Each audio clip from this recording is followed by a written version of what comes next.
चलिए, देश के सवाल में आज हम चर्चा करने वाले हैं पीएफ को लेकर। देश के करोड़ों पीएफ खाता धारकों के लिए बड़ी राहत की खबर है। ईपीएफओ 3.0 के तहत अब पीएफ निकासी की पूरी व्यवस्था डिजिटल और तेज होने जा रही है। नई व्यवस्था में यूपीआई और यूपीआई सक्षम एटीएम के जरिए पीएफ राशि निकालने की सुविधा मिलेगी। इसके लिए अलग से एटीएम कार्ड की जरूरत आपको नहीं होगी, बल्कि आधार और यूपीआई आधारित सत्यापन से पैसा सीधे खाते में आपके पहुंच जाएगा।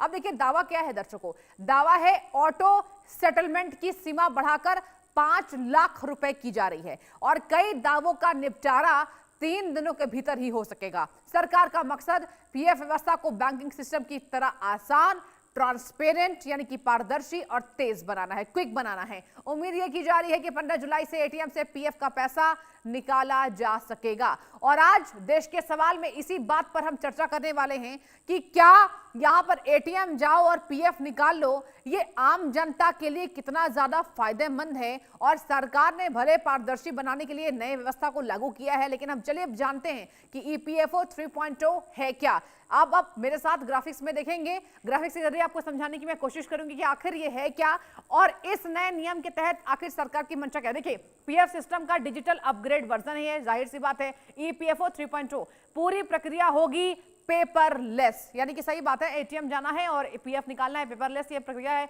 दावों का तेज निपटारा होगा, आपके तमाम जो दावे हैं उसका क्विक सॉल्यूशन यानी कि तेज निपटारा होगा। आगे बढ़ते हैं, क्या है और जानकारी। सदस्य सेवाएं होंगी और आसान और इजी हो जाएंगी इसकी सेवाएं।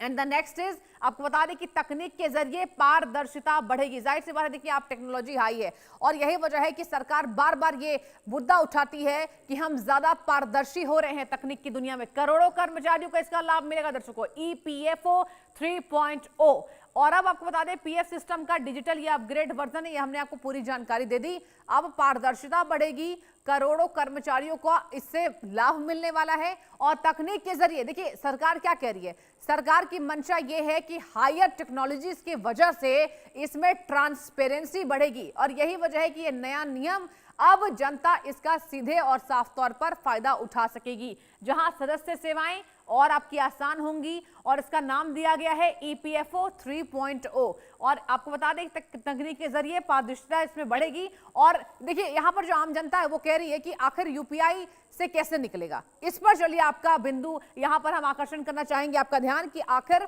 कि अब कैसे निकलेगा पीएफ। और इसको समझाने के लिए मेरे पास दो बेहतर मेहमान हैं। अर्थशास्त्री रजत मिश्रा जी हैं और रास बिहारी जी हैं, वो भी अर्थशास्त्री हैं। दोनों का एक बार फिर से स्वागत मैं चाहूंगी। और रजत जी, देखिए एक मुद्दे पर तो देश के सवाल पर हमने चर्चा कर ली, लेकिन ईपीएफओ 3.0 क्या वाकई पारदर्शी है? क्या वाकई ये इजी सॉल्यूशन है? सरकार की मंशा इसमें जो साफ कही जा रही है, कितना फायदा आम जनता को? Over to you.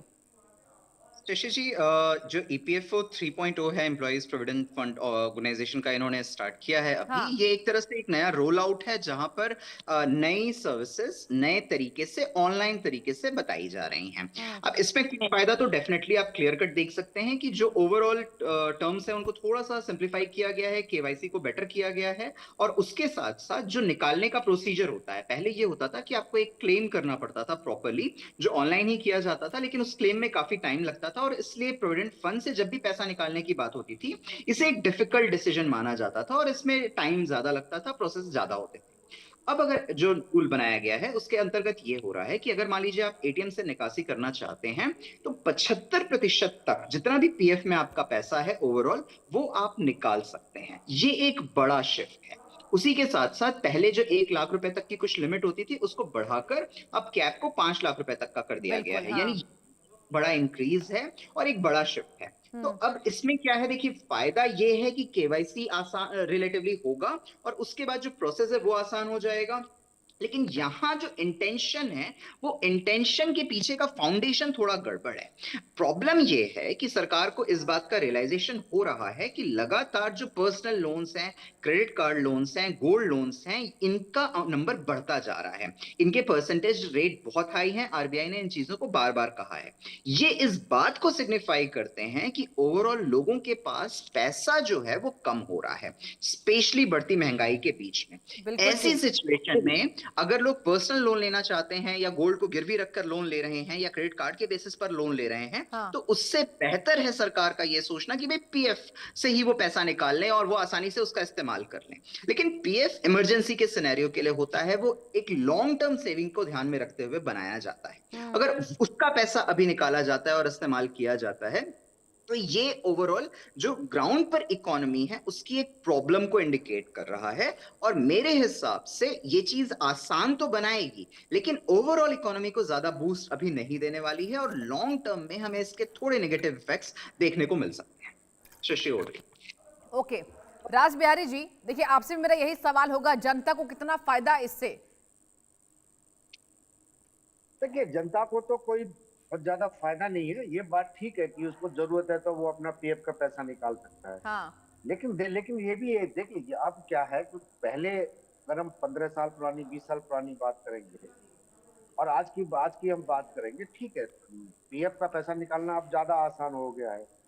लेकिन ये पहले भी पैसा आसान था। अगर किसी कर्मचारी ने कोई जॉब छोड़ी है और उसका जो पैसा जमा है तो वो अपने निकाल के अपने खाते में ले लेता था, क्योंकि जो पैसा आपका पीएफ में रहता उस पे ब्याज मिलता था। हम्म। वो ब्याज अगर वो अपने निकाल लेता तो उसको ब्याज नहीं मिला, अपना खर्च कर सकता है कहीं। लेकिन ये भी सही है कि अब पीएफ का दायरा बहुत कम होता जा रहा है। दूसरी बात है कि जो जो पीएफ की नई व्यवस्था आई है कि आपका न्यूनतम जो वेतन है उस पर ही 12% वो कटेगा। बाकी कर्मचारी अपनी मर्जी से जितना चाहे वो उसमें पीएफ में डाल सकता है, लेकिन उसमें कंपनी नहीं डालेगी। पहले पहले ये एक सिस्टम था कि जैसे बेसिक बढ़ेगी, बेसिक के साथ साथ आपका पीएफ भी बढ़ेगा। पीएफ के बढ़ने के साथ साथ जिस भी कंपनी में आप काम करते हैं वो उतना ही पैसा उसमें डालेगी। लेकिन अब जो नया सिस्टम आया कॉस्ट टू कंपनी, वो तो कर्मचारियों से ही जो आपका एक वेतनमान तय होता है। मान लीजिए आपका वेतनमान 1 लाख रुपए है, तो उसमें से 1800 रुपये पीएफ वो कट गया, तो बाकी 1800 रुपये भी आपके ही सीएसटी से ही काट के उसमें जमा किया जाएगा। हम्म। तो ठीक है, कर्मचारियों के हाथ में ज्यादा पैसा आएगा, अपना हर महीने ज्यादा पैसा घर ले जाएंगे।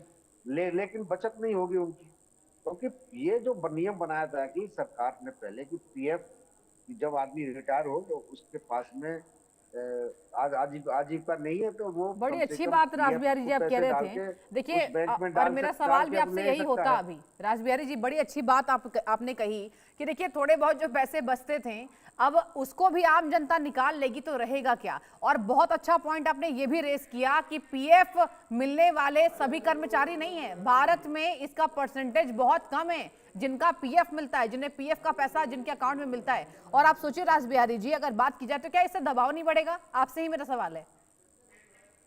नहीं, निश्चित रूप से देखिए ये तो लोगों पर ही दबाव बढ़ेगा, बिल्कुल ठीक कह रहे हैं। हाँ। क्योंकि जिस जिस तरह से स्थिति बदलती जा रही है, सरकार की नीतियां बदल रही हैं, तो उसमें प्राइवेट सेक्टर में काम करने वाले लोगों के सामने भविष्य को लेकर बड़ी चुनौतियां आने वाली हैं। हम्म। क्योंकि जिस तरह से पहले प्राइवेट सेक्टर में तो जॉब सुरक्षित रहती थी, अब जॉब सुरक्षित नहीं है। कई जगह तो जॉब से निकाल दिया जाता है तो उनका पीएफ ही जमा नहीं होता है। अब वो कर्मचारी कितनी बार पीएफ की लड़ाई लड़ने जाएगा। और दूसरी सबसे बड़ी बात है कि देश में श्रम विभाग की हालत तो सबसे ज्यादा खराब हो चुकी है। राज्यों में श्रम विभाग में कर्मचारी ही नहीं रखे जा रहे हैं। हाँ। वहां अफसर ही नहीं है। हम्म। तो कर्मचारियों की अगर हम देखेंगे तो ओवरऑल स्थिति बड़ी खराब होती जा रही है, उसकी कोई सुनवाई भी नहीं है। और प्राइवेट सेक्टर में जिस जिस तरह से कभी भी किसी भी कर्मचारी को निकाल दिया जाता है, तो जैसे मैं कह रहा हूँ कि पीएफ ही जमा नहीं होता उनका, उनकी कोई ग्रेच्युटी भी नहीं होती है उनकी। हम्म। तो ऐसे में पीएफ पीएफ ईपीएफ को डिपार्टमेंट जिस तरह अपनी शाबाशी लेना चाहता है वो ले। लेकिन ये भी तो है ना, ये भी तो देखना पड़ेगा ना कितने कर्मचारियों को पीएफ जमा हो रहा है, उनको कितने का फायदा हो रहा है। केवल निकासी की व्यवस्था हो रही है, उसके देने की व्यवस्था तो कहीं नहीं हो, देने की व्यवस्था तो और कम होती जा रही है। वो क्या जमा करेगा, जब जमा ही नहीं करेगा तो वो निकालेगा क्या। तो ये भी एक सोचने की बात है। ठीक है, जिस कर्मचारी का पैसा पीएफ में जमा हो रहा है उसको कोई इमरजेंसी आई तो वो 75% तक निकाल सकता है। लेकिन जैसे मैंने कहा, अब तो जब बचत ही कम हो गई है, तो इमरजेंसी में भी कितना पैसा उसके पास जमा होगा? ये भी एक सोचने की बात है। बहुत अच्छी बात। ठीक है। रजत जी देखिए, ये तो बिल्कुल जनता के नफ्स को टटोल कर रास बिहारी जी ने यहाँ पर डिबेट में रख दिया कि वैसे भी बचत कम होती है और जितनी बचत होगी, अब नया नियम लागू हो गया है, उत्सुकता से इसको लोग निकाल लेंगे। आपसे मेरा यही सवाल होगा, जो मिनिमम बैलेंस की बात आ रही है 25% की, उस पर जरा बताइए क्या बदलाव देखने को मिलेगा रजत जी, कि वही है? हाँ, जी जी जी सृष्टि जी, देखिए अभी आपने भी मेंशन किया ये चीज कि बहुत कम लोग हैं जो इसके अंतर्गत अभी जिनके पीएफ के अकाउंट्स हैं। अगर हाँ आप भारत में बात करें तो 150 करोड़ लोगों के देश में सिर्फ लगभग 8 करोड़ लोग ऐसे हैं जिनके पीएफ अकाउंट्स हैं। और बिल्कुल। उसमें भी मेजॉरिटी ऐसी है जिसके पीएफ अकाउंट में पैसा काफी कम है। वो हम्म। पैसा ज्यादा तब दिखता है जब आप रिटायरमेंट के पास होते हैं, मतलब वो 55 60 62 की एज में जब आते हैं, तब वो पीएफ का एक चंक में पैसा निकलता है जिसका इस्तेमाल कुछ बड़ी चीज के लिए उनके द्वारा किया जाता है। यानी अभी के सेंस में देखा जाए तो वो पैसा वैसे भी कम है। इसी के साथ साथ, इससे पहले मैं आपकी उस पर आऊं, कुछ और चीजें देखिए।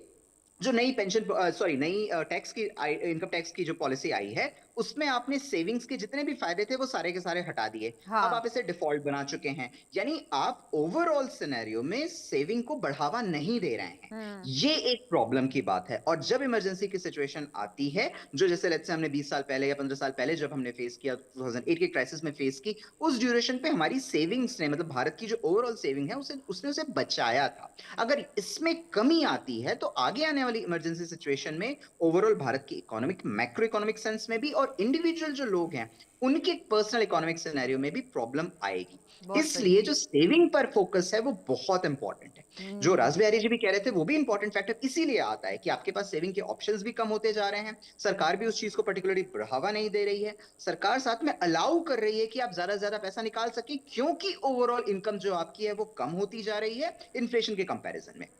जो मैंने आपको लोन के सेंस में बात की, आप इसी में डिफॉल्ट को ऐड कर लीजिए। 35 साल से कम एज ग्रुप में ही बात करें, यानी कि जो यूथ हैं, जिनका इस समय पीएफ बढ़ना चाहिए था, बढ़ना चाहिए था आगे के लिए, वो डिजिटल इसमें डिफॉल्ट बहुत ज्यादा कर रहे हैं। मतलब 50% जो डिफॉल्ट हो रहे हैं डिजिटल में, उसमें 35 साल से कम एज ग्रुप वाले हैं। और हम्म। ये जो डिजिटल डिफॉल्ट है, ये 50,000 रुपए से कम वाला भी है, उससे कहीं ज्यादा वाले सिनेरियो में भी आ रहे हैं। गोल्ड पर जो आपका लोन है वो बढ़ता जा रहा है, पर्सनल लोन्स, क्रेडिट कार्ड पे जो लोन्स हैं जो उन पे डिफॉल्ट हो रहे हैं वो बढ़ते जा रहे हैं। यानी ये कंजम्पशन को दिखा रहा है या फिर जरूरत को दिखा रहा है इस समय की, और इसमें बचत मिसिंग है। बचत अगर प्राइवेट लेवल पर देखी जाए वहां से भी मिसिंग है, गवर्नमेंट जो रूल्स बना रही है या जो इंटेंशन अपना शो कर रही है उसमें भी मिसिंग है। इसीलिए ईपीएफओ 3.0 वाले पार्ट में भी हमने शुरू में भी कहा, और हम अभी भी कह रहे हैं कि अगर वो ग्रेचुइटी के सिनेरियो में भी हो या बाकी इसमें भी जितने भी आप रूल्स अभी चेंज कर रहे हैं, ये ओवरऑल इन चीजों को फोकस कर रहे हैं कि आप ज्यादा से ज्यादा पैसा इस समय निकाल के कंजम्पशन पे फोकस कीजिए, या पैसा लगाने पे फोकस कीजिए, अपनी जरूरतों को फिल कीजिए, सर्वाइवल पे फोकस कीजिए, न कि सेविंग पर। और यही चीज आगे आने वाले समय में लॉन्ग टर्म के सिनेरियो में, या हो सकता है मीडियम टर्म में भी, काफी ज्यादा घातक हो सकती है अगर हम इसे जल्दी टैकल न करें। ठीक है। राज बिहारी जी देखिए, अब इसके डिमेरिट्स पर भी हम बात करना चाहेंगे और मेरिट्स पर भी। इसके फायदे क्या क्या आप बताना चाहेंगे जनता को, क्या फायदे हो सकते हैं? नहीं, जैसे मैंने कहा, ये देखिए, सुविधा तो बहुत पहले लागू हो गई थी। पहले पैसा आपके बैंक में आता था, हाँ। आप एटीएम से निकाल लिए या आप चेक से निकाल सकते थे। लेकिन जैसे मैं बार बार कह रहा हूँ कि बचत, जो प्राइवेट सेक्टर में काम कर रहे हैं लोग, उनकी जब बचत बचत ही कम हो जाएगी, हम्म। और वो अगर बार बार निकाल लेंगे, जब भी जरूरत होगी निकाल लेंगे, तो उनके तो भविष्य के आगे, जैसे मैंने कहा पहले भी कहा, कि चुनौती हमेशा आती रहेगी। अगर वो रिटायरमेंट होंगे तो खाली हाथ होंगे। हम्म। और क्योंकि पहले जब प्राइवेट सेक्टर में कोई व्यक्ति रिटायर होता था 58 60 या 60 साल पर, तो उसको पीएफ का पैसा भी मिलता था, उसकी जो ग्रेच्युटी थी वो भी मिलती थी। लेकिन आजकल जिस तरह से किसी की भी जॉब सुरक्षित नहीं है, 3 3 साल, 2 2 साल बाद, 1 1 साल बाद उनको जॉब बदलनी पड़ती है। वो कभी घर में खाली बैठा रहता है, तो कभी जॉब मिल गई। लेकिन जब उसकी रिटायरमेंट की उम्र आती है तो वो खाली हाथ रहता है, कि ना तो उसके पास पीएफ है, ना उसके पास में ग्रेच्युटी है। क्योंकि ग्रेच्युटी तब मिलती है जब लगातार काम किया किया जाए।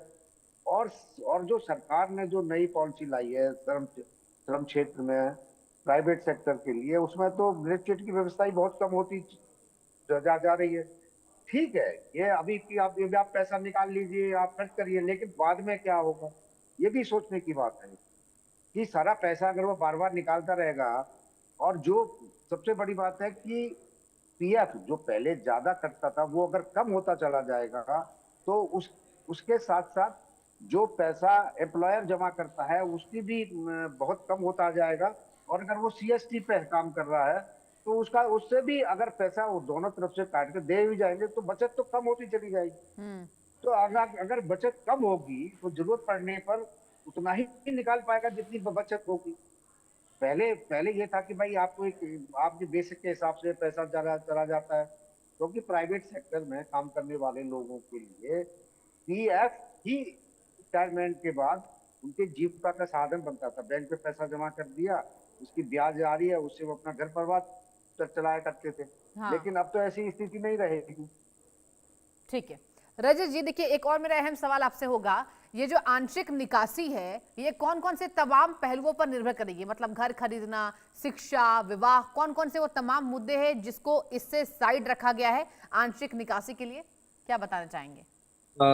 जी देखिए, इसमें क्या है, मेन वही जो पहले के फैक्टर्स रहे हैं। पहले भी जब होता था, जब आप क्लेम कर रहे होते थे पीएफ के हाँ। लिए, तो नॉर्मली रीजंस में आपको यही चीजें बतानी होती थी। मान लीजिए वो घर से जुड़ा हुआ हो रहा है, कोई बड़ी इमरजेंसी आ गई है, या यस। शादी के सिचुएशन में है, या एजुकेशन लोन ले रहा पड़ रहा है, या मतलब शिक्षा के लिए आपको बच्चों की शिक्षा के लिए कुछ करना पड़ रहा है, या पेरेंट्स की कोई बड़ी बीमारी आ गई है जिसमें आपको कुछ करना पड़ रहा है, या हम्म। फैमिली में कुछ इशू आ रहा है। ये सारे फैक्टर्स थे, यही फैक्टर्स अभी भी वर्क करेंगे। लेकिन मुझे जो अभी तक जितनी चीज समझ में आई है उसके हिसाब से इनका जो वेटेज होता था वो कम कर दिया गया है। यानी आप इसको बहुत आसानी से, यानी कि थोड़ी कोई इशू है तो भी आप निकाल पाएंगे। यानी अगेन उसे जो आसान बनाया जा रहा है उसका एक फैक्टर यही है कि आपके लिए जरूरी नहीं है कि कोई ऐसी मेजर सिग्निफिकेंट नीड हो तभी आप निकालें। मतलब ये जो कंडीशनैलिटीज हैं जो पहले ज्यादा ग्रेव हुआ करती थी, अब वो कम हो गई हैं।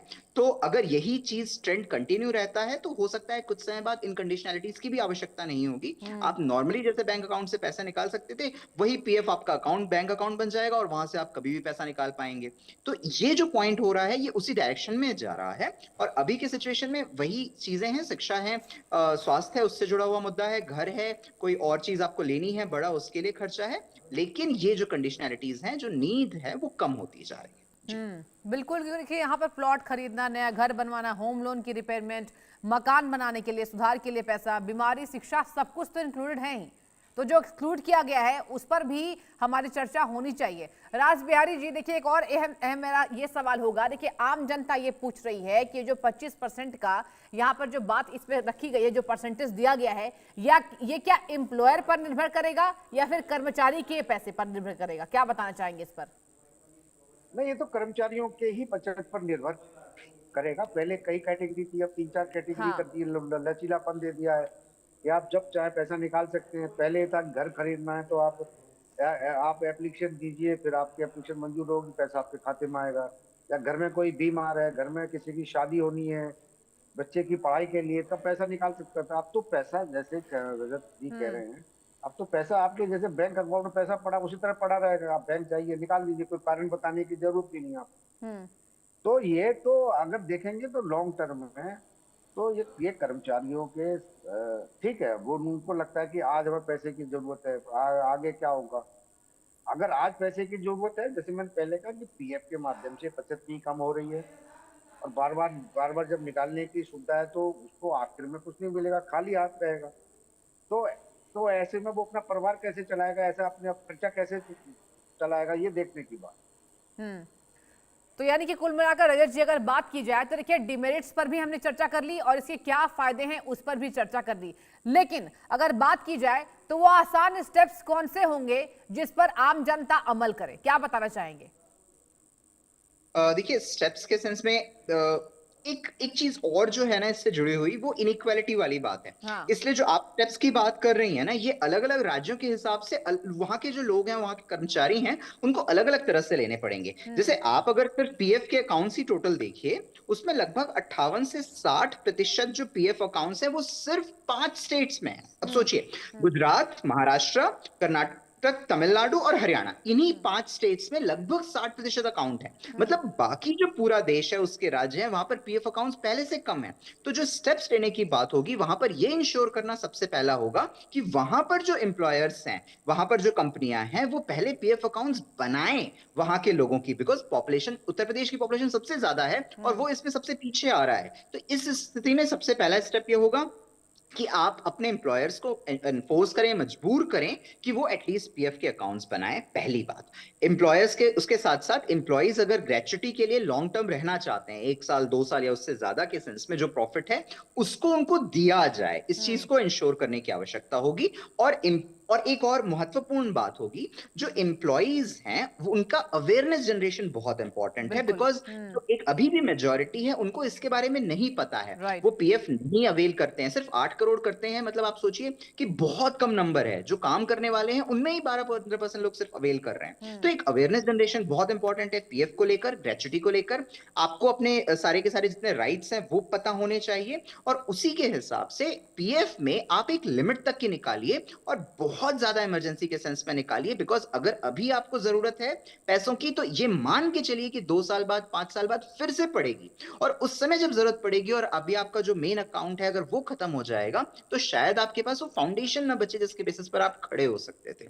तो ये ध्यान रखने की कहीं ज्यादा जरूरत है, फाइनेंशियल लिटरेसी को लेकर, ओवरऑल अवेयरनेस जनरेशन को लेकर, साथ ही साथ छोटी छोटी बचत को लेकर, चाहे वो एसआईपी के फॉर्म में आप करना चाहें, चाहे आप गोल्ड के फॉर्म में करना चाहें, रियल एस्टेट के फॉर्म में करना चाहें, या पीएफ के फॉर्म में ही करना चाहें, बैंक सेविंग के अकाउंट में करना चाहें, एफडी के फॉर्म में करना चाहें, वो चीजें बढ़ाने की कहीं ज्यादा आवश्यकता है, बिकॉज एम्प्लॉयर्स के लिए यही एक प्रॉब्लम है इवेंचुअली, जो उनको फेस करनी पड़ेगी जब महंगाई लगातार बढ़ती जाएगी और आपकी नीड्स भी बढ़ती जाएगी। बहुत बेहतर। राज बिहारी जी, देखिए सरकार की मंशा पर भी यहाँ पर तमाम जनता जो है वो रिएक्शंस चाहती है। अगर बात की जाए 1952 के इस नियम को आखिर 26 में क्यों बदला गया, क्या मंशा हो सकती है, क्या आपको समझ में आ रहा है? देखिए, ये तो सीधा सीधा जो है कुछ खास लोग जो है उनको फायदा पहुंचा। अच्छा। अगर जैसे हम देखें, पहले जो लोग बहुत प्राइवेट हॉस्पिटल में काम करते थे तो लगातार काम करते थे, रिटायर हो जाते थे। जो लोग होटल इंडस्ट्री में वर्कर थे, सफाई वर्कर हो, रूम सर्विस में हो, चाहे वो किसी में भी काम, तो उनकी एक परमानेंट जॉब होती थी, और उनको जो होटल का मालिक होता था, जो कंपनी होती थी, वो उनका पीएफ और बाकी चीजों को देखता था। लेकिन अब ऐसा नहीं है। अब सब ज्यादातर जगह जो आउटसोर्सिंग है, ये और आउटसोर्सिंग कोई जिम्मेदारी नहीं है। आउटसोर्सिंग में पैसा लिया, वो 1-1.5 साल अपने कर्मचारी को रखता है, फिर वहां से निकाल देता है। तो इस तरह से कर्मचारी को ना पीएफ मिलता है, ना ग्रेच्युटी मिलती है। जो सरकार की पॉलिसी है वो सिर्फ उन लोग एम्प्लॉयज को ही फायदा पहुंचाने वाली बनती जा रही है। बड़ी बड़ी इंडस्ट्रीज में रिफ्रेशमेंट का और ले ऑफ का सबका नियम बदल दिया गया है। जो हो रहा है वो बड़े लोगों को फायदा पहुंचाने के लिए हो रहा है। आम आदमी तो बेचारा इसमें मरता जा रहा है, पिसता जा रहा है। उसकी तो जो है ना उसका जीवन सुरक्षा है, ना उसके लिए कोई स्वास्थ्य की सुविधा है, ना गरीब बच्चों के लिए कोई पढ़ाई की सुविधा है। अब जिस तरह से हर चीज में निजीकरण होता जा रहा है, चाहे शिक्षा का निजीकरण हो गया, स्वास्थ्य सेवा का निजीकरण हो गया, ट्रांसपोर्ट का निजीकरण होता जा रहा है, तो उसमें आम आदमी को तो कम। अब जो लोग काम करते हैं, चाहे जो रेलवे में जो आउटसोर्सिंग पे काम करते हैं, अगर आप उनकी तकलीफ जानेंगे तो आपको लगेगा ये तो बेचारे पता नहीं कैसे अपना जीवन चलाते हैं। अगर आप इस होटल में जाएंगे, वहाँ काम करने वालों से पूछेंगे तो उनको लगता है काम ज्यादा समय करना पड़ता है, जी जी, पैसा कम मिलता है। तो ये ज्यादा खतरनाक होता जा रहा है, जो और जिससे आम आदमी में अब वो कोई ऐसे संगठन भी नहीं रह गए। संगठन भी सब पूरी तरह से सक्रिय नहीं है। ठीक है रजत मिश्रा जी, राज बिहारी जी, आप दोनों का बहुत बहुत धन्यवाद। आपने तमाम बहुत अच्छे जानकारी दी और तमाम पॉइंट्स को रेस किया कि आखिर एटीएम जाओ और पीएफ निकाल लो, इस पर सरकार की मंशा क्या है और आम आदमी को इससे कितना फायदा, कितना नुकसान। देश का सवाल में आज के लिए इतना ही। एक छोटे से ब्रेक के लिए रुक रहे, कहीं मत जाइए, देखते रहिए इंडिया न्यूज।